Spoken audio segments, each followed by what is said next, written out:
Pasasalamat kay Chelsea Manalo sa pag-represent niya ng Pilipinas sa Miss Universe 2024. Hello, Cruellas! Mabuhay! This is Giselle Ortega and welcome back to my YouTube channel.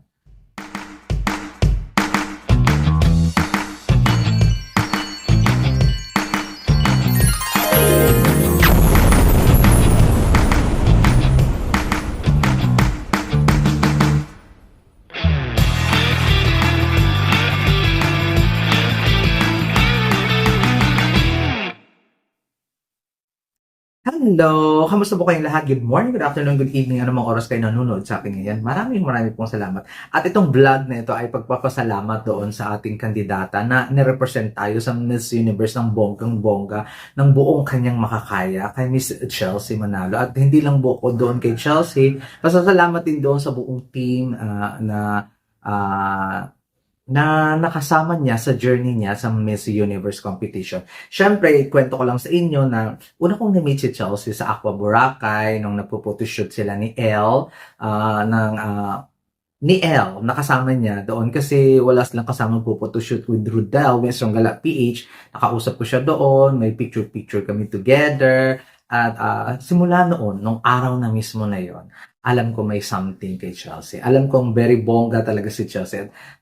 Simula nung nakita ko siya ay sobrang nagandahan talaga ako sa pagmumukha niya. At ang lakas talaga ng vibe at super charming talaga ng babae. Kaya mararamdaman mo talaga nung magaan yung puso mo sa kanya. After namin mag-meet sa Boracay, maganda ang kanyang swimsuit competition na eksena doon. Second meet namin ay sa preliminary competition sa Manila Hotel. Doon kami uli nagpa-picture-picture at ang mga eksena with Sir Tony Lemon, kila Buek, sila RJ, at sa lahat ng mga kasama kong mga vloggers and mga pageant vloggers, di ba? Na-meet ko doon si Chelsea. At again, simula nung nakita ko siya, at tapos ng preliminary competition, walang pagbabago. Si Chelsea Manalo pa rin. After that, nanood ako ng kanyang Miss Universe Final. At same pa rin. Chelsea Manalo pa rin, walang pagbabago.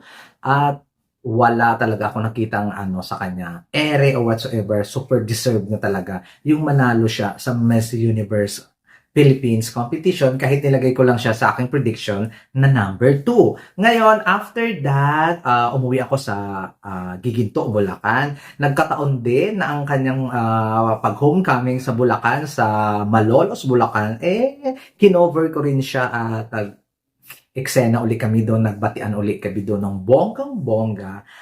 Talagang, sabi ko sa inyo, nung manalo si Chelsea, wala man ako nakikitang ere sa kanya. Ganun po kabait yung Chelsea Manalo. Tapos doon ko rin na-meet sila Sir Manny Halasan and the rest of the team of Miss Chelsea Manalo, pati parents. Ngayon, thank you so much, Sir Manny Halasan talaga sa pagbibigay ng grabe, one of the best national costume na nairampal sa Miss Universe Beauty Pageant. Ang ganda din ng execution ni Chelsea. Isa sa talagang tumatatak sa akin na one of the best national costume na nairampa sa Miss Universe Beauty Pageant. At the same time, yung kanyang ball gown sa preliminary. Yung iba may bio interaction pero ako, I love the ball gown. Gusto ko na sobrang sawang-sawa na kasi ako sa mga sparkling gown, sa mga shining, shimmering, splendid na gown. That's why na nung nakita ko yung ball gown ni Chelsea ay natuwa talaga ako ng bonggang-bongga. At tapos with execution, paikot-ikot pa ni Chelsea doon sa Miss Universe stage. Kahit konti lang yung time na ibinigay sa kanila ay talagang inubos talaga at saka ineksenahan talaga ni Chelsea yung gown na yun para lang may represent yung obra ni Sir Manny Halasan. At thank you, Sir Manny Halasan, para sa paggawa kay Chelsea ng ganong kabonggang gown, talagang unexpected the mga pageant fans, ganon na panibago, a breath of fresh, sabi ko nga, a breath of fresh air talaga yung kanyang gown na yun. Tapos yung pang final gown, I know kahit hindi yun irampa ni Chelsea sa top 12, one of the best gown pa rin na hindi mo talaga o-okra yun dahil sa sobrang ganda.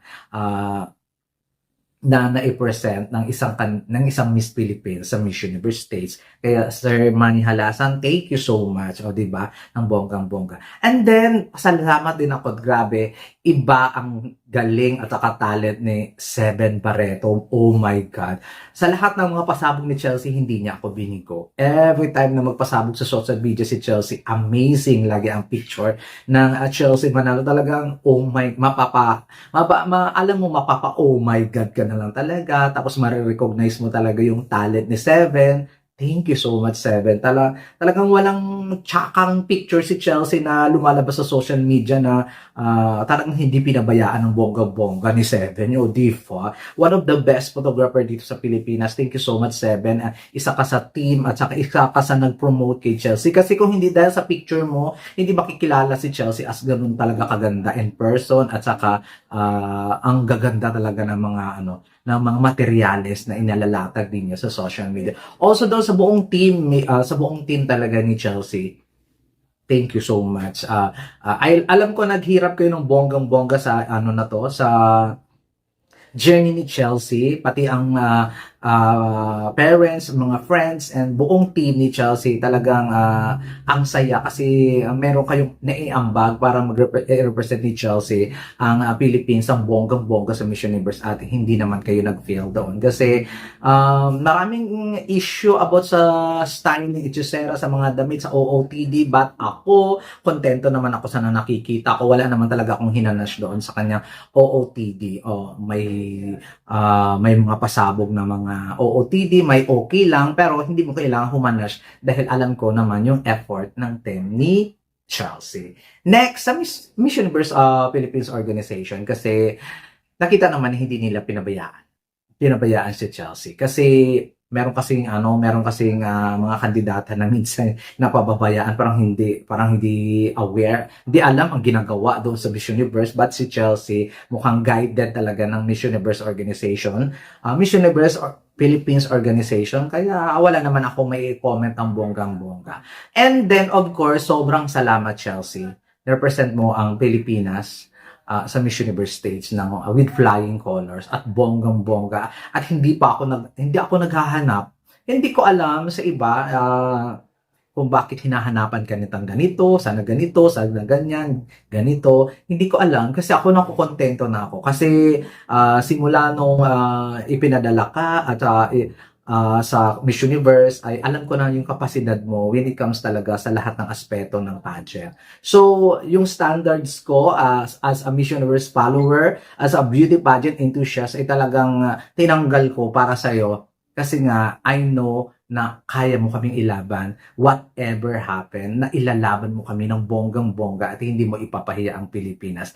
At kung naabot mo ang top 30 at makapasok ka dyan sa top 30, ay grabe, masaya na ako kasi nga ang daming basher na hindi naniniwala sa iyo. So, masaya na talaga po na umabot ka at umapa ka sa top 30. At nairampa mo talaga ang bonggang-bonggang tampi sa walk mo. So, hindi pa sila kontento doon, di ba? Pero still, pasalamat pa rin ako. At so, isa ako sa mga nalungkot na hindi ka umabot sa top 12, but alam ko sa sarili ko na ginawa mo yung lahat. Kaya super thank you talaga ako doon. At wala akong may comment kasi nakita ko naman yung paghihirap mo. Nakikita ko naman na ginawa mo yung tampisawak mo. Nakikita ko naman yung bongga talaga, yung performance mo. Pero hindi ako yung judge, o 'di ba? Hindi ako yung mga judges para ipasok ka doon sa top 12. At sad but okay.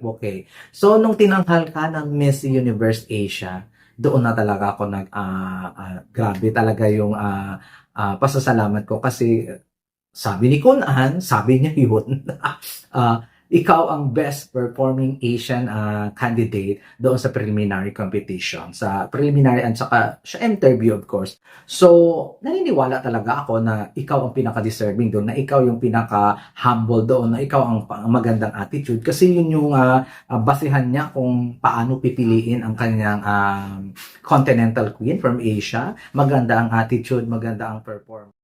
Alam naman natin ang pamantayan daw di umano ni Miss Kun-an sa kanyang queen, continental queen, ay maganda ang attitude, best performing country sa kontinente at saka healthy at saka focus, o 'di ba? Yun talaga yung lagi niyang sinasabi at nasaya ako kasi ikaw yung napili bilang Miss Universe Asia. So dapat nating ipagbunyi yan ng bonggang-bongga.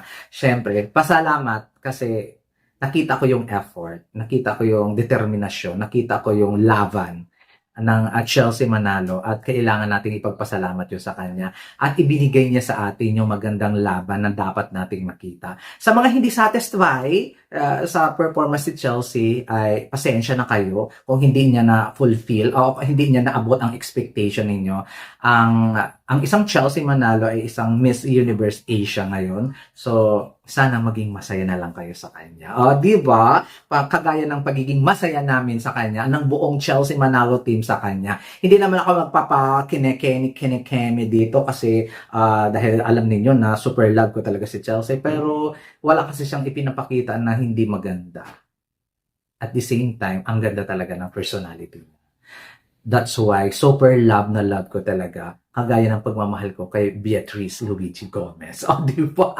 Ayun guys, maraming salamat. At yung vlog ko talaga na ito, ipasasalamat lang talaga sa ating Miss Universe Asia Chelsea Manalo at saka sa buong team at saka sa buong Miss Universe Philippines organization sa pag-alaga, sa protekta at saka sa ano ba tawag dito? Sa push na galingan niya sa competition. There you go. Maraming salamat. This is Win Gaisel Ortega. Paalam po.